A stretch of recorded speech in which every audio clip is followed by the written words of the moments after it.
Tahukah kalian siapakah para pendusta agama itu? Siapakah sesungguhnya para pendusta agama itu? Allah sebutkan sendiri di dalam surah Al-Ma'un bahwa para pendusta agama adalah fazalikal ladzi yad'ul yatim, mereka yang tidak memberikan santunan atau pemeliharaan kepada anak-anak yatim, wala yahuddu ala ta'amil miskin, dan tidak memberi makan atau menolong orang-orang miskin. Assalamualaikum warahmatullahi wabarakatuh. Alhamdulillah saudaraku, jumpa lagi dalam channel tutorial serba mudah. Kali ini akan kita bahas apa sih isi kultum atau kuliah 7 menit, supaya sesaat lagi karena akan tiba bulan Ramadan, misalkan Anda harus menjadi seorang pengisi kultum itu dalam posisi siap. Yang pasti yang disampaikan adalah materi yang berbobot atau berkualitas, dan tak kalah penting para penyimak atau hadirin paham terhadap apa yang Anda sampaikan. Baik saudaraku, beberapa hal dasar yang harus kita pahami lebih dahulu. Kita harus tahu definisi daripada kultum, yaitu kuliah 7 menit. Ingat, ini adalah sebuah penyampaian materi ajar atau sebut saja pengajian yang dibatasi waktu hanya 7 menit. Maka bagi seorang pengisi kultum harus sadar betul supaya efektif apa yang disampaikan. Pertama, tidak melampaui durasi yang diberikan. Yang tak kalah penting adalah materi kultum bisa dipahami dengan mudah oleh para penyimak. Nah, karena itu hal pertama yang harus kita siapkan adalah tentu adalah kalimat pembukaan. Kalimat pembukaan yang berisi kalimat hamdalah ditambah dengan sholawat. Ini merupakan hal dasar yang harus kita kuasai, karena sekalipun hanya mengucapkan alhamdulillahirabbil alamin wa bihi nasta'inu ala umuri dunya waddin dan seterusnya, kemudian sholawat Allahumma shalli wa sallim ala sayyidina Muhammad dan seterusnya, kadang ada di antara kita, mungkin saja ada seorang pimpinan kantor, pejabat kantor yang terpaksa mengisi kultum tapi nggak mengungkap ini. Padahal sebuah majelis tidak afdal kalau tidak menguji syukur kepada Allah dan bersolawat kepada Rasulullah. Nah, pembukaan ini diharapkan tidak sampai 2 menit. Ingat, tidak melebihi 2 menit. Sebab apa? 7 dikurangi 2, sisa 5 menit. Sisa 5 menit. Nah, kalau bisa ini cuma 1,5 menit maksimal. Karena apa? Kita nanti akan masuk kepada sesi, ini adalah pembukaan ini sekaligus pengantar. Yang berikutnya adalah sesi pembahasan atau isi materi kultum. Maka yang harus disiapkan adalah kalimat-kalimat pertanyaan. Pertanyaan di sini maksudnya adalah ini membahas apa? Maka seorang penceramah atau pengisi kultum harus tahu ini membahas tentang misalkan keutamaan sujud. Misalkan, maka di sini nanti akan mempengaruhi terhadap penjelasan berikutnya. Nah, saya dapat sampaikan bahwa dalam menyampaikan kultum itu sebaiknya menggunakan piramida terbalik seperti ini, di mana setelah kita bicara hal umum, kemudian hal agak khusus, kemudian di sini akan ada yang namanya kesimpulan. Kesimpulan ini maksudnya adalah poin-poin pokok yang menjadi materi kultum Anda. Poin pokok materi kultum.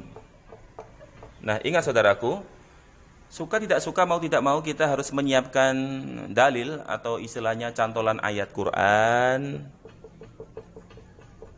di sini, ya. Kemudian hadis,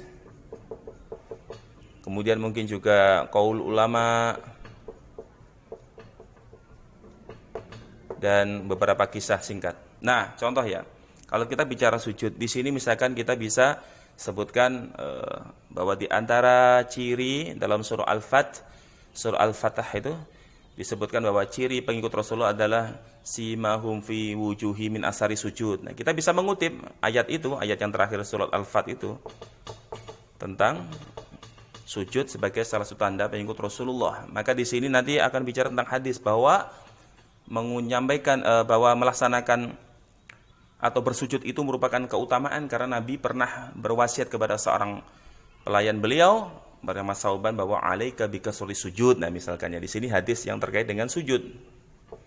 Perbanyaklah oleh kalian tentang sujud, karena satu sujud dapat meninggikan satu derajat dan juga bisa menghapus satu kesalahan. Maka di sini misalkan qaul ulama ya, artinya di sini penjelasan bahwa begitu contohnya misalkan soal Imam Ahmad bin Hambal, mungkin Imam Syafi'i yang menjelaskan tentang faedah daripada sujud, di mana sujud itu merupakan posisi terdekat seorang hamba dengan Rabb-nya dan seterusnya.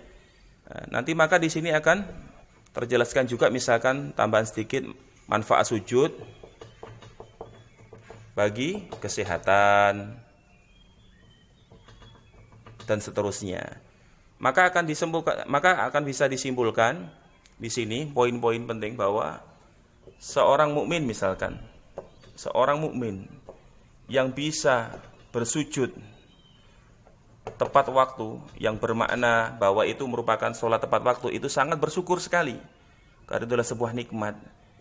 Yang tak kalah penting adalah agar misalkan ini sebagai sebuah saran kepada penyimak atau jamaah, kita berlomba memperbanyak sujud. Artinya memperbanyak sholat wajib. Maksud saya memperbanyak ini adalah melaksanakan sholat wajib tepat waktu, kemudian sholat sunnah diperbanyak. Nah, ini cukup mudah bagi Anda yang mau mengisi kultum. Berarti apa? Menyiapkan bahan-bahan ini. Pembukaannya apa, kemudian pembahasannya, poin-poinnya, sampai pada kesimpulan. Supaya apa? Satu, yang disampaikan tertib waktu, tidak melebihi durasi 7 menit.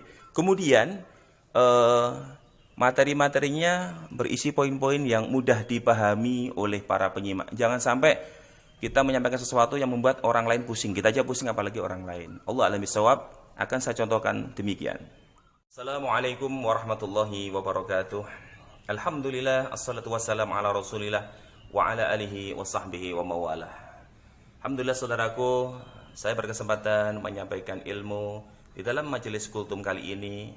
Jika ada salah, saya mohon maaf. Jika ada kebenaran, semata-mata dari Allah subhanahu wa ta'ala. Saudaraku, di dalam surah Al-Fat, di ayat terakhir, yaitu di ayat ke-29, disebutkan bahwasanya Rasulullah adalah utusan Allah subhanahu wa ta'ala, yang para pengikutnya disebutkan adalah orang-orang yang keras terhadap orang-orang kafir dan mereka berkasih sayang terhadap sesamanya.